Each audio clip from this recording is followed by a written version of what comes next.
Şamaxı Futbol Klubuna çox ağır itki yüz verib. Doğru Xəbər Azərbaycan bildirir ki, klubun U13 komandasının üzvü Seyidəli Babazadə faciəvi şəkildə ölüb. Gənc futbolçunun ölümü ilə bağlı məlumat verilib. Qeyd edək ki, 12 yaşlı futbolçu Qax-Qoragün avtomobil yolunda baş vermiş ağır qəzada həlak olub. Hərəkətdə olan Mercedes və Niva markalı iki avtomobil toqquşub. Nəticədə Nivada olan sərnişin 12 yaşlı Babazadə həyatını itirib.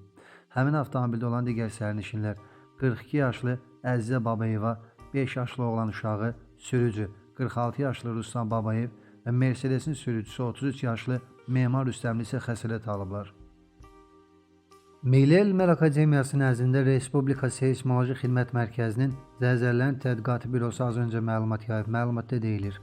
Lerik rayonunda 3,6 bal gücündə zəlzələ olub. Bildirilib ki, yeraltı təkanlar 24 km dərinlikdə qeydə alınıb.